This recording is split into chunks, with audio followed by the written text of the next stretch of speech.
Matapos makalusot ang ilang drones ng Russia sa Poland airspace ay agad nanawagan si Polish Prime Minister Donald Tusk sa NATO para humingi ng konsultasyon sa ilalim ng Artikulo 4 ng North Atlantic Treaty. At ngayon ay nagdeploy na ang alyansa ng libu-libong sundalo at mga fighters jets sa border ng Russia na kanilang tinawag na Operation Eastern Sentry. Hanggang saan aabot ang lumalalang tensyon sa pagitan ng Russia at ng mga kalaban nitong bansa at higit sa lahat ay ano ang magiging tugon dito ng Kremlin. Pero bago ko simulan ay hihingi lang sana ako ng isang like at subscribe, malaking tulong na ito sa aming mga content creator. Salamat po. Nagpadala na ang NATO ng libu-libong sundalo at fighter jets papunta sa border ng Russia ngayon. Nagpalipad ang Poland ng F-16 jets matapos makalusot ang mga Russian drones sa kanilang himpapawid sa ikatlong beses ngayong linggo. Habang ang mga Dutch F-35 naman ay nagpapatrolya kasama ng German Patriot missile systems at sinusubaybayan lahat ng gumagalaw. Kinumpirma ito ng malinaw ni NATO Secretary General Mark Rutte at sinabi niya, intentional man o hindi, ang mga ginagawa ng Russia ay pabaya at sobrang delikado. 4 na sibilyan kasi kabilang ang isang nanay at ang kanyang sanggol ang namatay ng tamaan ng mga Russian drones ang isang apartment building sa Poland. At hindi lang ito tungkol sa Poland ngayon.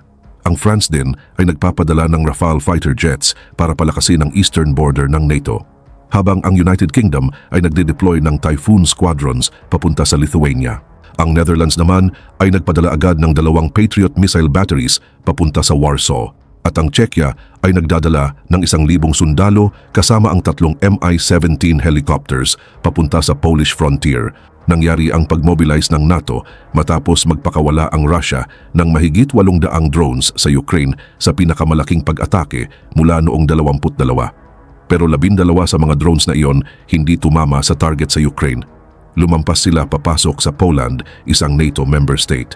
Pinabagsak ng NATO jets ang 3 sa kanila sa loob mismo ng Polish airspace. Ito ang unang beses sa kasaysayan ng alliance na gumamit ng armas ang NATO aircraft laban sa banta sa loob ng teritoryo ng isang miyembro. 8 pang drones ang bumagsak sa Polish soil at nakasira ng mga government buildings at residential areas. Hindi na nagpaligoy-ligoy si Polish Prime Minister Donald Tusk at nagbabala, ito na ang pinakamalapit na narating ng Poland sa open conflict mula World War II. Tinawag niya ang NATO's Article 4, isang provision na nagtitrigger ng emergency consultations kapag may miyembrong humaharap sa banta sa seguridad. Ang huling beses na nangyari ito ay noong umatake ang Syria laban sa Turkey. Pero heto, kung bakit iba ito ngayon. Gumagawa ang Russia ng pattern na tinawag ni Zelensky na pushing the Overton window. Bawat pagpasok ng drones ay sinusubok kung hanggang saan hahayaan ng NATO ang Moscow bago ito gumanti gamit ang puwersa. Itinatanggi ng Kremlin ang lahat at sinasabi nila na naligaw lang ang kanilang drones dahil sa electronic warfare interference. Sabi pa nga nila na aksidenteng sila mismo ang nakapagpabagsak sa ilan sa mga drones. Pero iba ang pinapakita ng Western intelligence. Sabay ito sa malakihang military exercises ng Russia at Belarus na magsisimula sa mismong gilid ng NATO. 40,000 sundalo, 500 tangke at 200 aircraft ang mag-ooperate ilang milya lang mula sa border ng Poland. Nagbabala si analyst Liana Fix mula sa Council on Foreign Relations. Kung mapatunayan na sinadya, dapat tumugon ng NATO gamit ang parehong military at diplomatic na paraan para pigilan ang mga susunod pang pagpasok. Ngayon ay may malaking dilema ang alliance. Sa loob ng maraming taon, pinalalakas ng NATO ang eastern flank nito mula nang sakupin ng Russia ang Crimea noong 2014. Tumaas ng 500% ang air patrol sa Poland. At may missile defense systems na ngayon sa bawat malaking syudad sa Poland. Pero sinusubok ng Russia kung sapat na ba ito. Kung matatandaan ang Wagner Group, ang private mercenary force na pinamunuan ni Yevgeny Prigozhin na minsang nagmarcha papuntang Moscow nang maramdaman nilang pinagtaksilan sila ng military leadership ni Putin. Halos hindi kumilos ang Russian forces habang ang mga sibilyan sa Rostov-on-Don ay nag-cheer pa sa mga Wagner fighters at nagbigay pa ng pagkain. Nangyari iyon 2 taon na ang nakakaraan noong naniniwala pa ang Moscow na mabilis nilang maiipapanalo ang digmaan. Ngayon, higit 500,000 sundalo na ang napatay o permanenteng napilayan sa Russia. Kontrolado nila ang 19% ng Ukraine na mas maliit ng 14,000 square miles kumpara noong hawak nila ito noong Marso 2022. Nawala na sa Russian Army ang mahigit 4,000 tangke at 8,000 armored vehicles. Lahat ito kapalit lang ng mga mababahang borderlands na halos walang strategic value. Ayon sa mga anonymous Russian sources sa Telegram, lumalaki ang galit ng mga generals na inuutosang lumaban sa mga meat grinder battles na halos walang nakukuhang benepisyo. Habang pinapalakas ang border defenses, binabantayan ng NATO ang mga internal cracks na ito. Nagpadala ng diretsong mensahe si Mark Rutte kay Putin, itigil ang giyera sa Ukraine, itigil ang paglabag sa Allied airspace at alamin na handa sila, alerto at ipagtatanggol ang bawat pulgada ng teritoryo ng NATO. Napakalaki ng nakataya. Kung magpapatuloy ang drone strikes ng Moscow, pipili ang NATO sa pagitan ng maingat na sagot na baka magmukhang mahina o matinding ganting aksyon na maaaring magpasimula ng mas malawak na digmaan. Nawalan na ng inosenteng sibilyan ang Poland. Ilang tao pa ang kailangan mamatay bago kumilos ang NATO. Ngayon na libo-libong Allied troops ang nagsisiksikan sa border ng Russia at walang palatandaan na umatras ang Moscow, humaharap ang Europe sa pinakamapanganib na sandali mula Cold War. At kung ano ang mangyayari pagkatapos nito ang siyang magtatakda kung ito'y mananatiling proxy conflict lang o mauuwi sa mas malala pang digmaan. Samantala muling tinarget ng Ukraine ang Russia's Primorsk oil port sa Baltic coastline. Ito ang pinakamalaking drone offensive ng Ukraine hanggang ngayon gamit ang mahigit 200 drones na sabay-sabay pinakawalan sa loob ng teritoryo ng Russia. Kinumpirma ni Governor Alexander Drozenko sa Telegram na nagkaroon ng sunog sa mga vessels at pumping stations sa Primorsk, isang critical na Baltic oil hub. Ang Primorsk ang humahawak ng 72 milyong tonelada ng crude oil kada taon, kaya ito ang pangunahing gateway ng Russia para sa energy exports papunta sa Europe. Bakit ba napakahalaga ng Primorsk para sa war machine ng Russia? Ang port na ito ay nasa dulo ng Baltic pipeline system kung saan dumadaan ang oil revenues na direktang pinopondo ang military operations sa Ukraine. Bawat barrel ng langis na dumadaan sa Primorsk ay nagdadala ng pera na kailangan ng Moscow para sa armas, bala at sweldo ng mga sundalo. Alam ito ng Ukraine, kaya ilang buwan na nilang tinatarget ang oil infrastructure ng Russia. Simula January, tinamaan na ng Ukrainian drones ang hindi bababa sa 10 Russian refineries at napahinto ang 17% ng refining capacity ng Russia. Ibig sabihin, higit sa 1 milyong bariles kada araw ang na-offline. At hindi ito basta random na strikes. Mga kalkuladong atake ito na layong pasukuin hanggang matuyo ang ekonomiya ng Russia.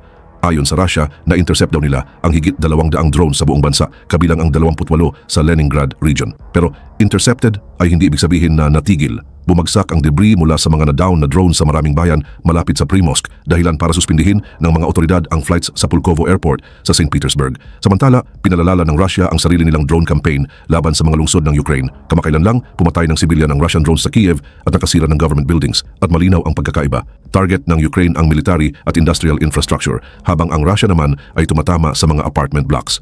Binaliwala ni Governor Drozenko ang pinsala at sinabing walang banta ng oil spills. Ipinilit pa niyang mabilis na naapula ng mga bumbero ang apoy.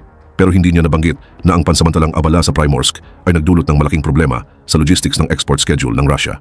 Ang mga barkong naghihintay ng kargang langis ay hindi pwedeng tumambay ng matagal.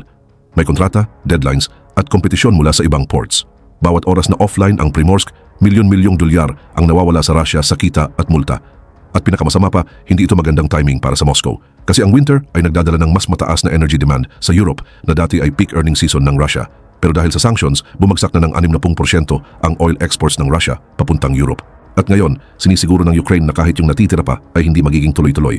Bakit ba napaka-epektibo ng mga drone strikes na ito? Isang drone kasi ay pwedeng nagkakahalaga lang ng 50,000 dolyar pero ang pinsalang dala nito ay umaabot ng milyon-milyon. Hindi rin kailangan ng Ukraine na sirain ang buong pasilidad, sapat na ang magdulot ng damage para mapilitang gumastos ng malaki ang Russia sa repairs at delays. At malinaw na hindi kayang pigilan ng air defenses ng Russia ang lahat.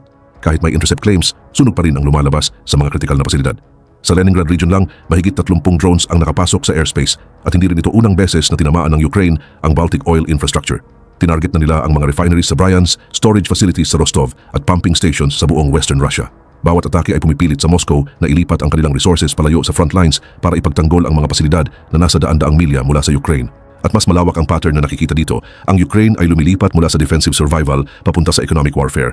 Bawat refinery na tinatamaan, bawat port na nahihinto, bawat pipeline na nawawasak ay nagpapahina sa kakayahan ng Russia na ituloy ang kanilang gera. Nagpapanik ang mga Russian authorities para kontrolin ang narrative. Ipinagmamalaki nila ang mabilis na tugon at minimal environmental damage. Pero ayon sa mga lokal, may mga sumabog buong gabi at usok nakita sa milya-milyang layo. Tinamaan din ng drones ang Belgorod, Rostov, Tver, Pskov, Tula at Kursk, dahilan para mabanat ang depensa ng Russia sa libu-libong milyang lawak. Ang ganitong sabay-sabay na pag-atake ay halos imposibleng ma-intercept lahat. Isang babae ang napatay sa Belgorod mula sa hiwalay na drone strike na nagpapakita kung paanong papasok na mismo sa teritoryo ng Russia ang gera. Ang mga border regions na dating ligtas ay ngayon may nightly alerts at evacuations. Malamang ay marirepair ng Russia ang Primorsk sa loob ng ilang araw, pero pinakita ng Ukraine na kaya nilang umatake saan man, kailanman. Ngayon, bawat oil worker, ship captain at facility manager sa Russia ay alam na pwede silang maging target. Binabago nito ang buong export calculus ng Russia. Tumaas na ng 3 beses ang insurance rates para sa mga tankers na papasok sa Russian ports. At may ilang shipping companies na tumatanggi ng pumasok sa Russian waters. Bawat Ukrainian strike ay lalo pang nagpapalala ng sitwasyon at ang epekto sa ekonomiya ay higit pa sa immediate damage lang. Kailangan ng depensahan ng Moscow ang libu-libong milya ng pipelines, dos-dosenang ports at daan-daang storage sites. Ibig sabihin, kailangan nilang ilipat ang anti-aircraft systems, electronic warfare units at mga sundalo mula sa ibang misyon. Hindi opisyal na inaangkin ng Ukraine ang pananagutan sa Primorsk. Bihira naman silang umamin pero malinaw ang mensahe. Mahina ang oil infrastructure ng Russia at may kakayahan at determinasyon ang Ukraine na tuloy-tuloy itong aatakihin. Para sa mga ordinaryong Russians, ang mga ataking ito ay hindi lang mga malalayong pagsabog. Ibig sabihin nito ay kakulangan sa fuel, mas mataas na presyo, at lumalaking pagdududa sa kakayahan ng gobyerno nila na protektahan ang critical infrastructure. Kung kayang tamaan ng Ukraine ang Primorsk na ilang milya lang ang layo mula sa St. Petersburg, saan pa kaya sila susunod na tatama? Patuloy na tumataas ang nakataya. Kailangan ng Russia ng oil revenues para punduhan ang kanilang gera. Kailangan ng Ukraine na putulin ang oil revenues na yon para sila'y makaligtas. Walang umaatras sa magkabilang panig, ibig sabihin halos tiyak na mas titindi pa ang mga atake sa mga darating na linggo.